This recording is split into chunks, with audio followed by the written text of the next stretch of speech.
All right, and we are back again. I'm Edward, and this is Philosophical Questions, where I try to give somewhat of an answer to very difficult questions. Today we have got, what does it mean to live a good life? So this one's actually perhaps something relevant, right? We had some other questions that perhaps are not so relevant to our daily lives, but please watch those videos anyway. I'm sure they're very interesting, I hope. So, what does it mean to live a good life? That is our question for today. For those of you who've watched my other videos, you might say, well, hey, that sounds like very similar to that question, what is the meaning of life? And I would say, well, you're not altogether wrong, but I think there's probably a few key differences. One being that this question of what is a good life appears to be more of an individual question in that it applies to you as the individual, whereas the meaning of life could be a much larger answer, right? Oh, the meaning of life is to just perpetuate itself as a species, for example. It doesn't really matter about you as the individual. This question is very much centered on you as the individual, right? What is a good life for you, right? What can you do in your life? So this does have some real, perhaps practical relevance, which is unusual for a philosophical question, right? Often you just say, well, who the hell cares about that? So we'll see what we can do with this question. This is probably going to be one of those things where it's hard to sum up in one or two just general ideas, but I'll try and give you a few things that I think perhaps are important for a good life. And am I doing all of them? Almost certainly not. But like I often say, this is about goal setting rather than goal achieving sometimes. So let's think about funerals.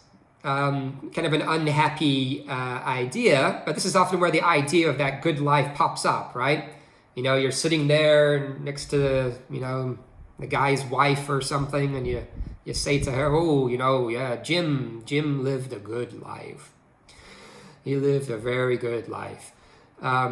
So assuming that you actually mean what you just told his wife, what do you mean, right? How do you know Jim lived a good life? Well, sometimes all we really mean there is Jim was old, right? Jim lived a long time, right? Jim was 90 years old. Good on you, Jim. You didn't die for 90 years. So good life, right? You lived a good life because you didn't die. And this certainly is true, right? Because we almost always say when someone dies young that they didn't live a full life. And by full life, we do mean good life, even though we often don't want to say that. I think because it is uncomfortable to say about a young person they lived somehow a bad life. That feels emotionally uncomfortable to say, so we talk about this idea of a full life. But I think realistically, we are equating those two ideas, right? They did not get a chance to have a good life. They died young. So Jim, well done. You lived to 90 years old. But I think simply surviving is not going to be enough for saying you really had a good life, right? We're going to add some things to that. So what can we add? Well, sticking with Jim, poor old Jim, lying up there in the coffin, or maybe he's already been cremated because we don't have to look at his dead body, right? So he's in a nice urn, sitting up there. Give him a little pat on his urn, make sure he's in there. So was Jim happy? If he was happy, was that a good life? I think happiness has got to be a part of this, right? It's part of the key. But what do we mean by happiness? Right? I've talked about this before. There's many levels of happiness. If he did drugs all day long, he did so many drugs he was incapable of speaking to anybody, he may have been happy, assuming that he was always able to get his supply of drugs. But was that a good life, right? No, I think we're all going to say there. So happiness is not just that physical feeling, although certainly that needs to be part of it, right? If you're in constant pain all your life, this is not going to be a good life either. So what else do we need to add in there? what else could include or increase your happiness? Some other simple things. You need food, clothing, shelter. If you don't have those things, it's going to be tough to have a good life. But as we'll sort of discuss a little bit later, maybe you can reduce those, and that perhaps increases your happiness. Family, another part of that, kind of the simple needs. You need family, you need friends. So if you've got all of that, perhaps you are on the way to a good life. I think even though we do read about these sort of famous hermits, people who live by themselves all their lives or for a great deal of time, they may have achieved something, but I think they are missing something in their lives. So we do need a few simple things to get us at least on the road to happiness or on the road to that good life. But these are still materialistic things. Well, it could be about having fun, right? Keeping that happiness idea going. I did all sorts of fun things in my life. I did drugs, that was fun. I was a race car driver. I got drunk every night. I went to loads of parties. Sounds pretty good. Of course, there is perhaps some missing parts for most people, right? If all I did was party, perhaps I didn't spend enough time with my family. Of course, spending time with my family could be fun as well. So, depends on how we're going to define that. But perhaps that constant chasing of the most happy or exciting moment is not going to be the perfect recipe for a good life. Work could be something that shows a good life. And this would depend maybe on what type of work you're doing. Although maybe you could get a sense of achievement from whatever you're doing. And I hope you are able to do that no matter what you're doing. But we might still want to qualify the types of works you're doing, right? You may have a job as a professional killer, as an extreme example, right? There certainly could be a sense of satisfaction you get from a job well done, right? A clean hit, right? No bystanders hurt, only the target taken out. But I think this is probably not going to be a good life for most people, right? But enjoying your work, I guess, is the underlying concept there, even for the professional hitman. If he enjoys his work, if he's good at his work, if he tries to improve the quality of his work, that is good. On the flip side of that, if you're working too much, right, if you don't have enough leisure time, then that is probably not living a good life either, right? So there has to be that kind of balance between those two things at least, right? Have work that you enjoy, work that you're good at, work that you get a sense of achievement from, but you need leisure time. Of course, what do we mean by leisure time? Is it going back to drugs? Is it just doing drugs all the day, all the time when you're not at work? Certainly it could be. Certainly for a lot of people it is. But perhaps it is something else, right? Getting into that kind of philosophical idea that, Aristotle, Socrates, all the good old guys often bring up. The examined life, right? Philosophy, right? Thinking about things deeply.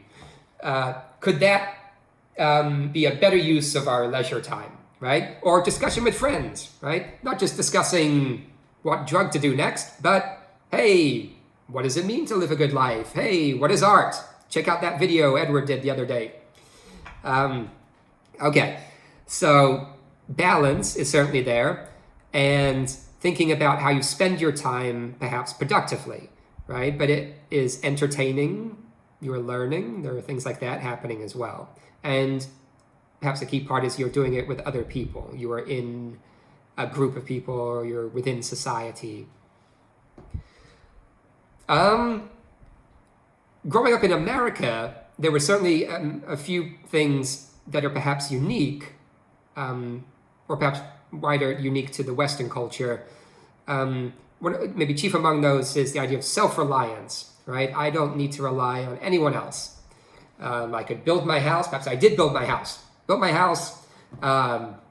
Built my car somehow. Who knows? I don't need the government. I've got a well with water. I dug it myself. I got cows and sheep and chickens and got my crops full of all the different food I need. Self-reliant. And I'm ready for the apocalypse. I'm ready for the decline of Western civilization. Doesn't matter. I'm self-reliant. So Americans love this. Maybe not to the extreme that I just mentioned, but this idea of, right, I don't need to rely on other people. This could be simply like I earned enough money to where I don't need to work again. That would be a version of self-reliance that I think a lot of people would appreciate, right? I'm rich enough, okay? I don't need to be the richest, but I have enough money in a way to deal with anything, right?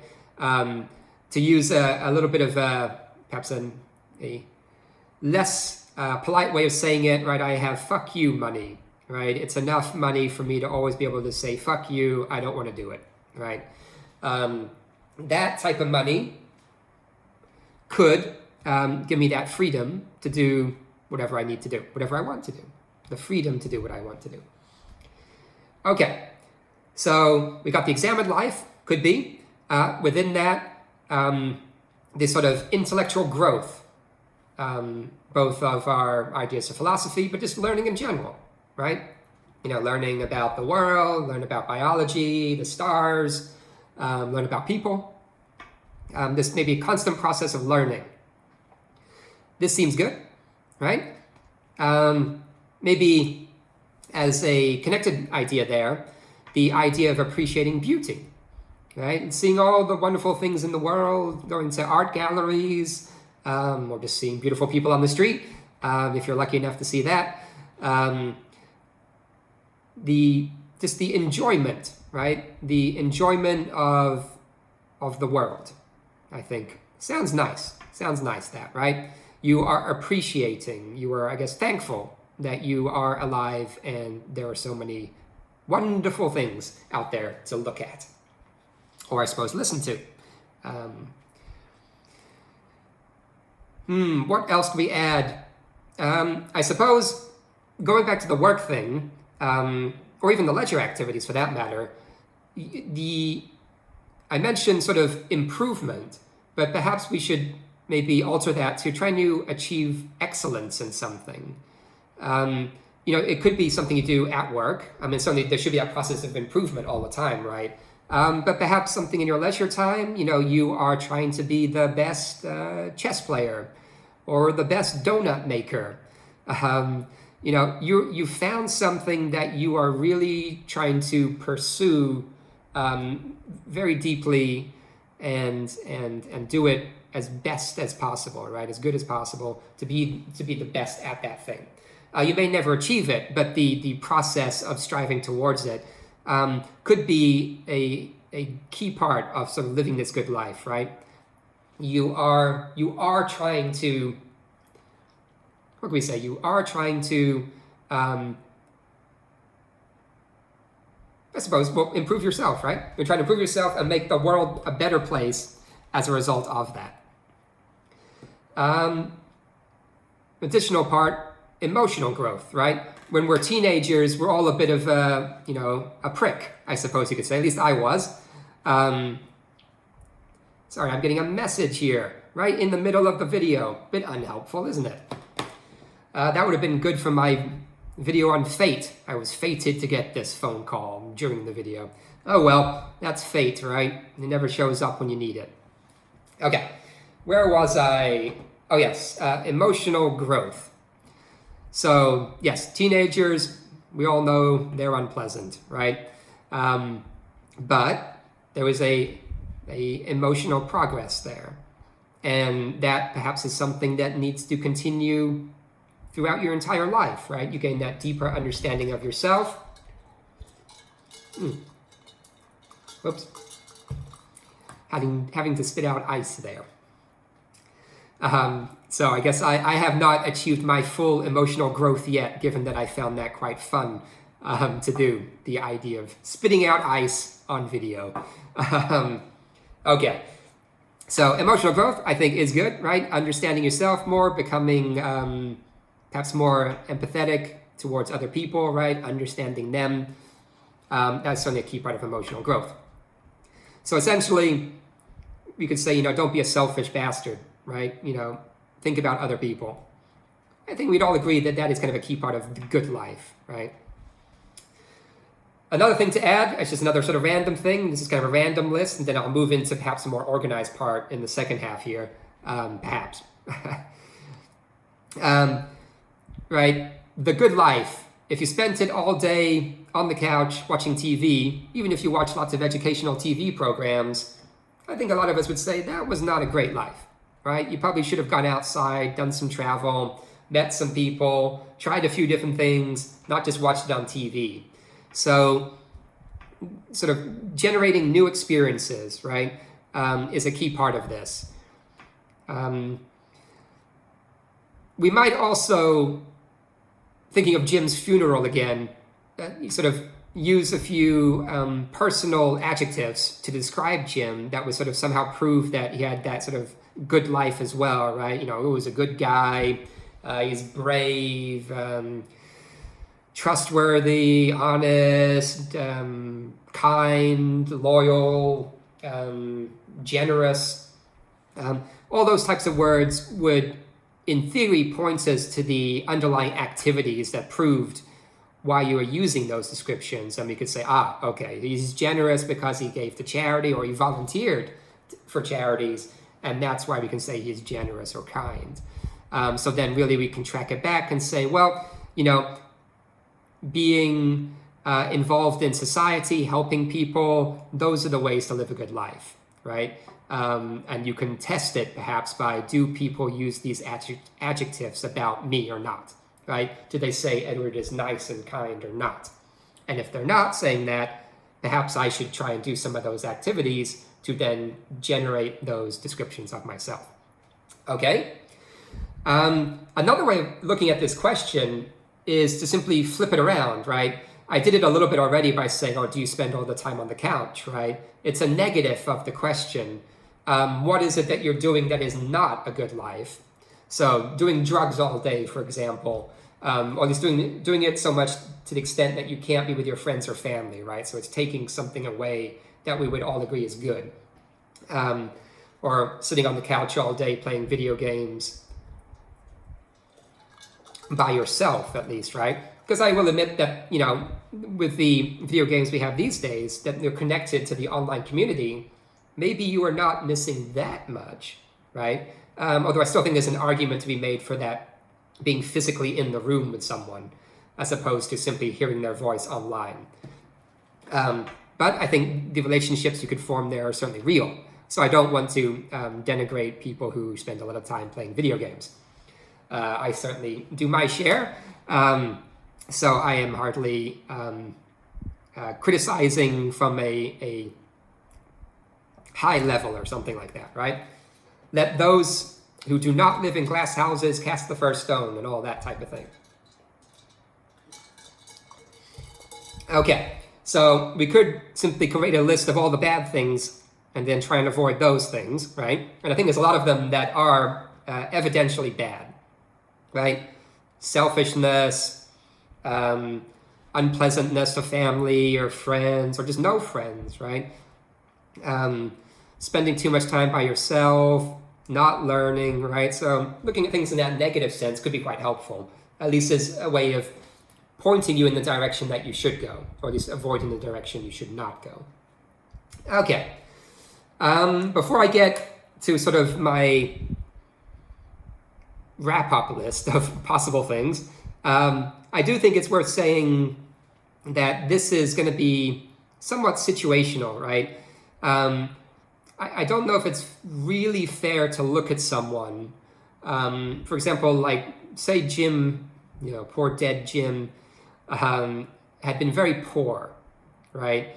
And, he had a family, so he had to work, long hours just to get enough money to look after his family. So his family hardly ever saw him, right? He's always at work, 100 hours a week or something. And when he comes home, he's just so tired, he falls asleep. Or he just watches some TV, has a few beers, falls asleep. certainly from the things that I've mentioned so far, you might say, well, Jim is not living a good life, right? But there is a piece within that. Yep, he's working hard enough to look after his family. So we could say that Jim is that kind, generous, giving type of person, right? He was willing to sacrifice something of himself to help others. But he is certainly not fulfilling all of the categories that we have. So I suppose it depends, how harsh do you want to be on Jim, right? Jim could have had a better life, right? He could have had a better life, but he did what he could to have a good life. Good in the sense that he was good to his family, perhaps good to his friends, or at least the people he worked with. So situation matters, right? The situation you're in matters. But if you are in a more perfect situation and you're still living like Jim, right, then you don't get to have the same judgment made about you. You did not live a good life, right? You had more opportunities and you wasted them, right? Jim did the best that he could with the things that were available to him. If you are rich and you still did that, no, that's not acceptable, right? And I think at that point we can be very harsh in our judgment of you if you're wasting opportunity. Okay, so let's try and put together a little bit of a list of things here. And I think the key thing to say as you're deciding on what the good life is it's going to be a balance, right? It's going to be a balance between a whole bunch of things, whatever you choose. It's hardly going to be just one thing, right? If you say, oh, it's good life is just having a family, it doesn't make any sense. You need money, right? You need food for your family. You need to make entertainment for your family. So it's going to be a whole bunch of stuff there, no matter what you decide at the end. But balance is a key part of it. And as I guess sort of hidden within the idea of balance, right? Don't do things to excess. Like don't do too much of it, right? Going to parties with your friends is great, right? Doing it every single day, maybe too much, right? You got to spend time with your family or spend time learning, spend time working, right? So you can't do too much of something, right? But we do need to try new things. We need to do fun stuff, so you don't need to feel too bad about, doing something silly. Okay, maybe I'll start with a sort of philosophical word again, being virtuous, right? Essentially being a good person in the sense like, you are honest, you are kind, you are doing what is, perhaps we could say, morally right in the situation. Naturally, there's a whole bunch of philosophical issues behind what is the morally right thing to do. This is not the video for those, but I think we can agree in a general sense that trying to be a good person in that moral or ethical sense is a key part of living a good life, right? You're not an evil, villain or something like that. Actually, another thing I didn't mention above, but I think is key, is being healthy, right? Having good health. I suppose that does relate to the idea of, that food, safety, shelter. If you're not being healthy,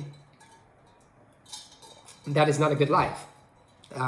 So certainly the things that you can do to be healthier are, I think, pointing you in the direction of having a good life. Again, if you are suffering or in pain, this is taking away the quality of your life. Of course, if these are things you cannot change, they are, in a way, things perhaps you can overcome through your actions or something, right? People say, oh, how brave you are for dealing with that. And that is a proof of a good life as well. But pursuit of health, I think, is good. Of course, not to excess, right? I'm not calling on everyone to be a vegan. It's okay if you are, but, hamburgers, they're pretty good. Prosperity, another key thing.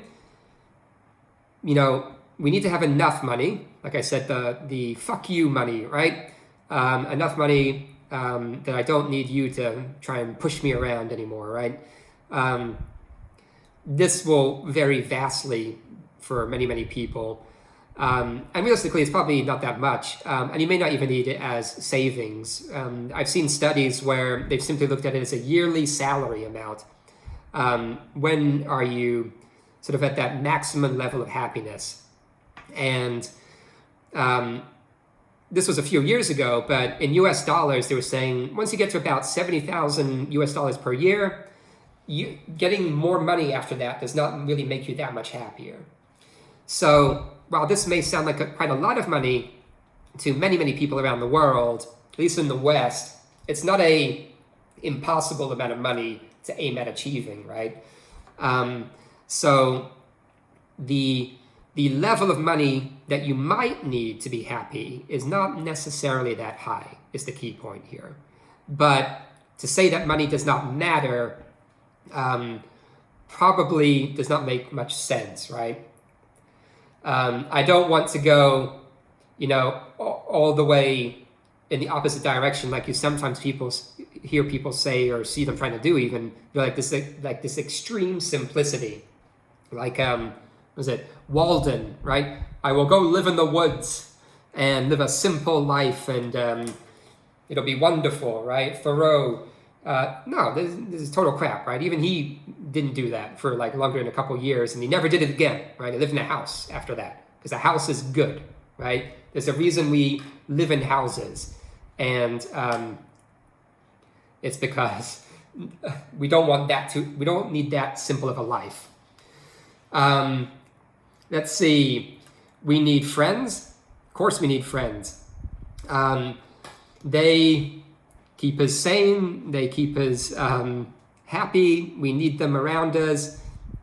And I think this is, in a way, a little bit like money. You don't need to be thinking that, I'm on Facebook, I need 1,000 friends or something. No. Small circle of friends is probably enough. But of course, if you want to go bigger, that would be fine as well. But we do need friends, right? You can't stay at home all the time. And I think there is some debate about whether or not online friends are going to be a good replacement for that physical friend. Though I suppose the current COVID crisis is testing that pretty well right now, right? So maybe some of you guys can tell me what you think about that, right? Is that online friendship fulfilling enough for you or not? Given that I suppose we are interacting in that online medium ourselves, right? Yes. So, what else can we add with friendship? Anything else? I suppose in this one, this is also an area where you can see things like kindness, generosity, and we can take that to wider society, right? I got my friends, but I shouldn't sort of separate these groups out, right? I got my friend group and my other group, society, right? So I can't just say I'm being nice to my friends and a complete ass to everyone else in society. That is not a good life, right? So I need to have these positive ways of treating people, whether or not they're my friend. Okay? An interesting one that I saw when I was doing a little bit of research for this topic was respect. In this case, respect of you. Do people respect you? And I think this really is important, right? I think there's a lot of us who tend to be sort of self-deluded about ourselves. Like we might think we're amazing, right? And this is really a very negative psychological feeling, really. We need to have that proper respect from other people. But I think many of us are perhaps too afraid to search for it, or we think we'll never get it, or our society is just so sort of cynical that we don't really believe in praising each other anymore because none of it seems real. Or we think that it's not worth seeking the praise of other people as well, perhaps, right? So, how do you get respect? That is a difficult question, right? But I think doing the other things on the list that I mentioned are going to go a long way to getting your respect. Also, pursuing that excellence in something, even if it's a small thing. Like I mentioned, being the best donut maker, for example. If you become even a great donut maker, you're going to get some respect, right?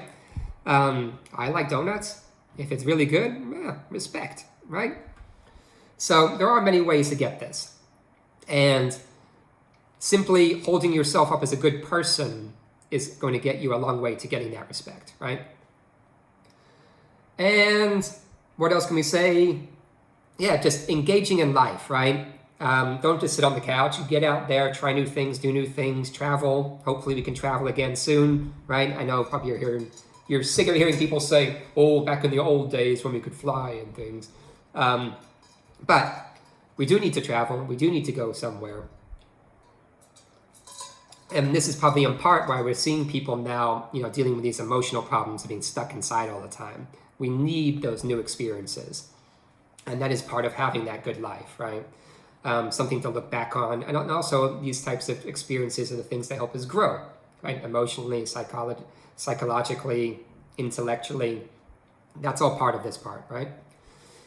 And finally, what else? Well, I would add in sort of control, let's say emotional control of yourself, right? This comes down to that understanding, psychological understanding of yourself, right? That emotional growth that takes place over time, that perhaps you can accelerate through learning, through different experiences, through contact with friends and other people, to build upon that experience. But as an example, right, I'm sure you know many people who are constantly dealing with very negative thinking, or just constantly worrying about things like money or food or relationships. That type of thinking is not a sign of living a good life, at least, right? That anxiety, depression, something like that. So certainly working on improving that, right? I mean, no one is perfect, right? So if you have a bad day or something, it's perfectly fine to feel sad or unhappy. That's not what I'm saying here. But simply having a deeper understanding of yourself, trying to think about why am I acting this way? Why am I doing this? And how can I improve over time, right? So general process of improvement is certainly happening there as well. Okay, so living a good life in 100 easy steps, right? Yes, perhaps I covered everything, or perhaps I left out key details that you are shouting at now about. If so, let me know. Leave it in the comments, or just shout it at your TV screen, and maybe I will hear. Yes. What else would I add here? Just living a good life, is what I'm doing here a sign of living a good life? Well, I suppose we'll have to find out, right? It is still interesting, still fun, right? We're only on number 7 right now. So quite a few videos to go. But the challenge is there, right? So perhaps that's good. Moving towards excellence. So if you stick with me to the 205th video, perhaps you will be amazed about how amazing I've become. Well, until next time, please subscribe, click like, and all that stuff. And yeah, let me know if you have any questions. So I will see you guys next time.